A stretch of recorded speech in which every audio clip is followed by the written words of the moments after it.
This interview I'm about to show you between JD Vance and a podcaster reveals the kind of parent he is. Frankly, it's really disturbing the way that he spoke to a 7-year-old son. And my thought is, one, if he thinks it's okay to say that out loud, what is he doing behind closed doors? And two, now I understand why he said that anyone can, quote, be a good parent.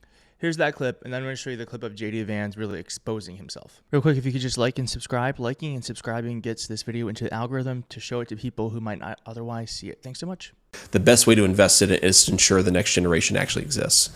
So I think sending those signals via policy, but the cultural messaging of politicians is important. I also think, just to be a little stark about this, I think we have to go to war against the anti-child ideology that exists in our country. A few weeks ago, no, Twitter is not real life, but I forget even what caused it, but there was this ridiculous effort by millennial feminist writers to talk about why having kids was not a good thing, why they were glad they didn't have kids, and even encouraging people who had had children to talk about why they regretted having children, which of course is like Mother's Day hook. on Mother's Day, which is like psychologically deranged to ask mothers on Mother's Day to talk about why they regretted having children. And what it made me realize is that so much of what drives elite culture is mediocre millennial journalists who haven't gotten out of their career what they thought they would, right? And the thing is, everybody can be an exceptional mother and father. Not everybody can be an exceptional journalist at the New York Times. Well, I can see why you think anyone can be a good parent when he is someone with such low standards as how he treats his son and how he talks about it. Again, like if he's saying what I'm about to show you in a podcast interview, imagine how he is behind closed doors. So I'm going to read it to you first, and then I'm going to show you the video. So this is from New York Times reporter Neil Vigdor. Senator J.D. Vance of Ohio, during a podcast that was released on Friday, shared an anecdote about the moment former President Donald Trump called to ask him to be his running mate. His 7-year-old son, Vance, recalled, wanted to discuss Pokemon. So he's trying to talk to me about Pikachu, and I'm on the phone with Donald Trump, and I'm like, son, shut the hell up for 30 seconds about Pikachu.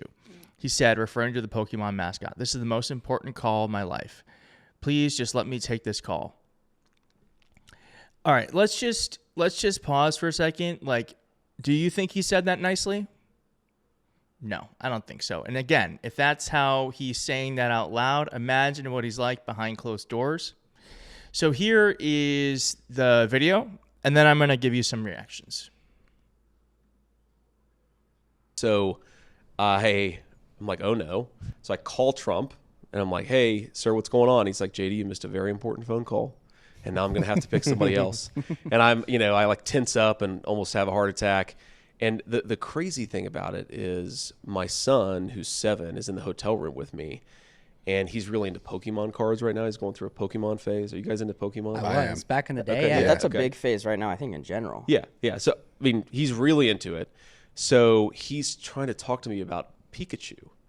And I'm on the phone with Donald Trump. And I'm like, son, shut the hell up for 30 seconds about Pikachu. This is the most important phone call of my life. Please just let me take this phone call. All right. So there it is.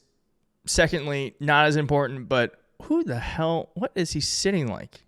Like, what is that posture?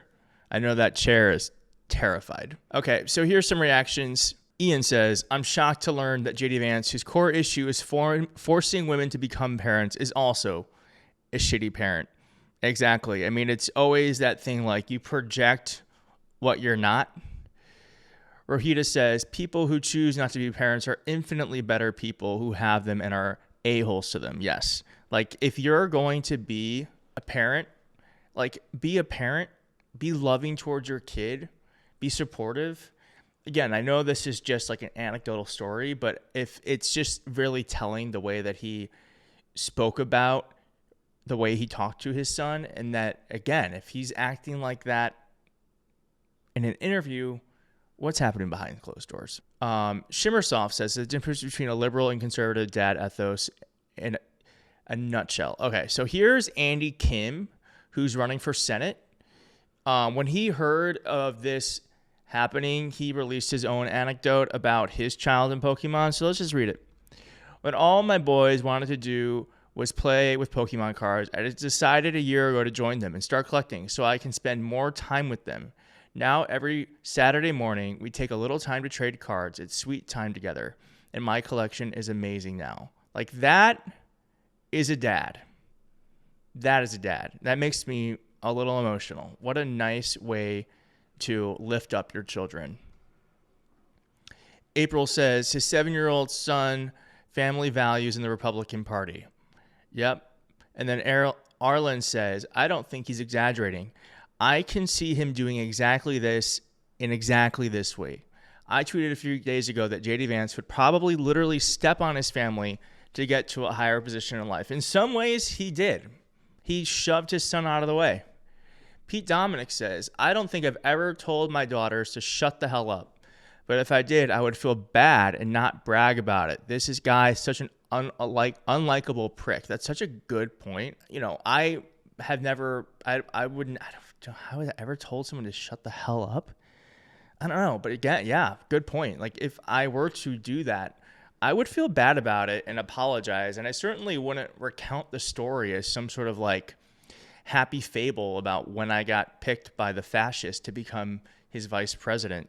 So it's just another stark difference between Democrats and Republicans.